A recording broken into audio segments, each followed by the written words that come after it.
진실은 언제나 하나, 단 하나의 진실을 꿰뚫는 천재, 그 이름은 바로 주식탐정 코난.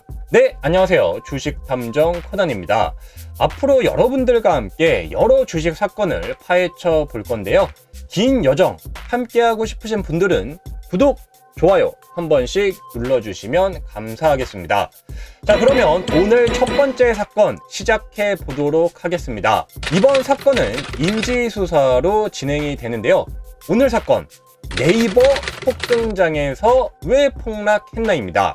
현재 글로벌 경기 침체 우려로 전 세계 금리가 좀 다시 좀 안정이 되고 있어요. 그러면서 글로벌 증시가 엄청난 지금 반등을 하고 있는데, 이런 폭등 반등장 속에서도 네이버가 무려 9% 가까이 폭락을 하고 있어서 참 미스테리입니다.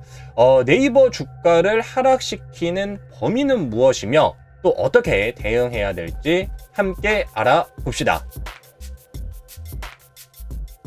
일단 오늘 사건 증거가 너무 좀 명확하게 드러나 있습니다. 바로 이 미국 중고 거래 플랫폼 업체인 포시마크를 인수한다는 소식과 또 이 외국계 증권사에서 네이버 투자 의견을 대폭 하향했기 때문인데요.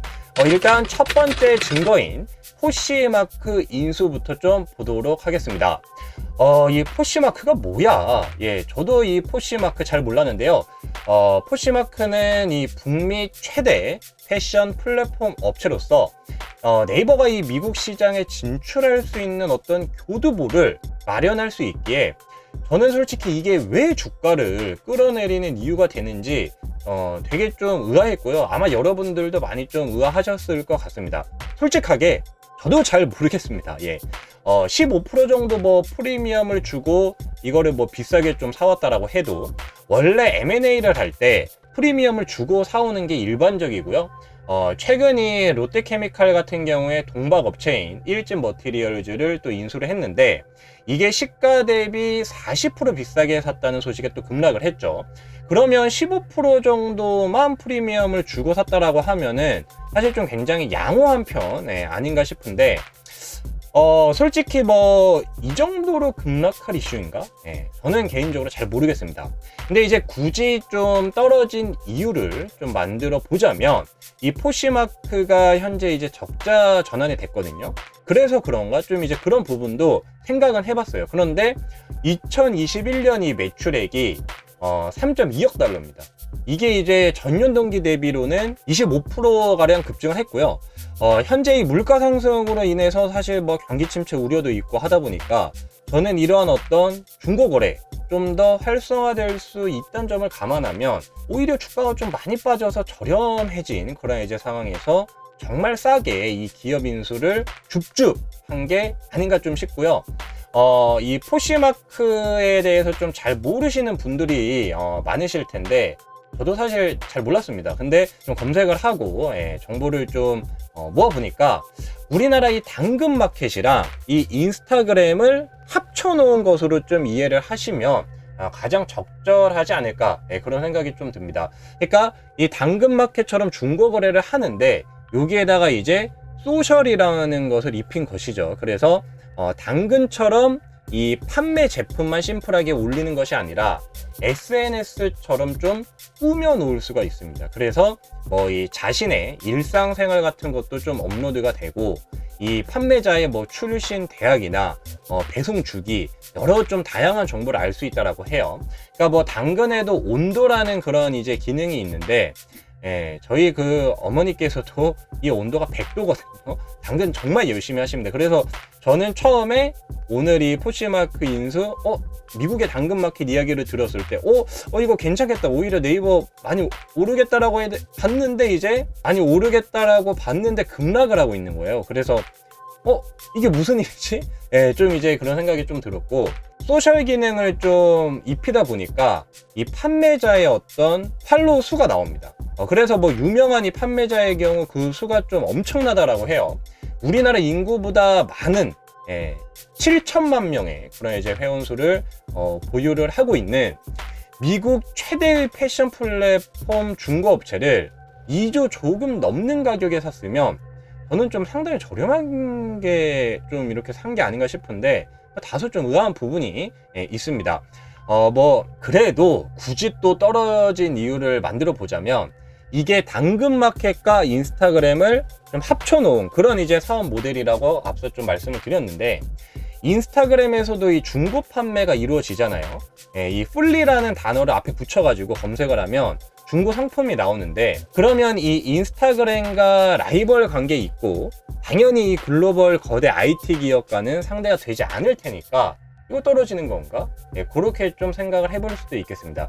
그런데 이것도 뭐 네이버가 인수를 해서 좀 잘 써먹으면 미국 시장 진출에 대한 교두보가 될 수 있다는 점을 생각해 봤을 때 솔직히 잘 모르겠고, 그냥 제가 그냥 개인적인 생각으로는 롯데케미칼의 어떤 판례를 통해서 이 시기에 기업 인수를 한다고? 미쳤구나.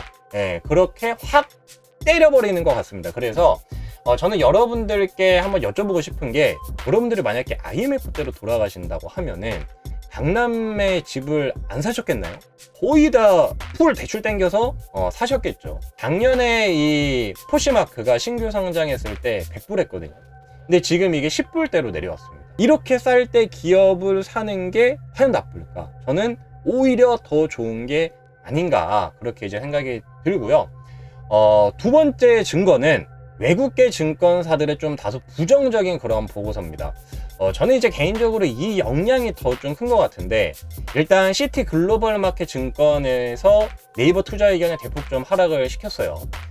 매수에서 매도로, 그러니까 중립을 뛰어넘고 두 단계나 투자 의견을 확 내렸고, 목표 주가도 32만 8천 원에서 17만 원으로 이제 무려 50% 가까이 하향 조정을 했습니다. 여기에 이제 JP모건도 네이버 목표 주가를 27만 원에서 22만 원으로 또 하향 조정을 했는데, 보통 이런 좀 영향력 있는 이 외국계 증권사들이 목표 주가를 내리면 주가가 좀 하락하는 경우가 많았죠. 우리나라 뭐 반도체 경우에도 일전에 뭐 반도체의 겨울이 온다, 뭐 모건 스탠리였나요? 그런 제목으로 굉장히 살벌한 좀 보고서를 그렇게 이제 낸 적이 있는데, 그리고 나서 실제로 반도체 주가 많이 빠졌어요. 우리나라에선 뭐 증권사들이 셀 보고서를 거의 내지 않죠. 근데 이제 외국계 증권사들은 뭐 자기 자본, 프랍 트레이딩 뭐 그런 거래를 우리나라보다는 아직 뭐 많이 하다 보니까 셀 보고서도 내고 그러면서 뭐 공매도로 또 큰 돈을 벌어가기도 합니다. 반면에 이제 뭐 우리나라 증권사들은 사실상 이게 수수료 장사이다 보니까 바이 보고서만 거의 내죠. 왜냐면 이 주식을 사야 수수료가 나오는데 주식 사지 마세요 할 수는 없잖아요. 그래서 여러분들이 이러한 좀 어떤 메커니즘, 그러한 부분도 고려를 하시면서 국내 이 보고서를 보시면 좋을 것 같다. 그래서 저는 이 외국계 증권사의 좀 부정적인 보고서와 함께 이 경기 침체 우려가 큰 현 시점에서 기업 인수가 이게 악재로 좀 작용하면서 주가가 크게 떨어진 것으로 그렇게 이제 보여집니다. 범인 검거! 자, 그러면 범인은 검거를 했는데요. 사건을 최종 해결해야겠죠. 이번 네이버 폭등장에서 왜 폭락하나 사건은 떨어질수록 매수 기회, 이게 저의 최종 결론입니다. 포시마크 인수는 100불에서 10불대로 주가가 급락한 현 시점에서 매우 저렴하게 샀다라고 저는 보여지고요. 미국에 진출하는 교두보를 마련할 수 있다는 긍정적인 측면이 훨씬 크다라고 개인적으로 판단이 됩니다. 특히 경기가 침체로 가고 있는 이런 국면에서 더 많은 사람들이 중고 제품을 찾게 될 것이라고 개인적으로 보고 있고요.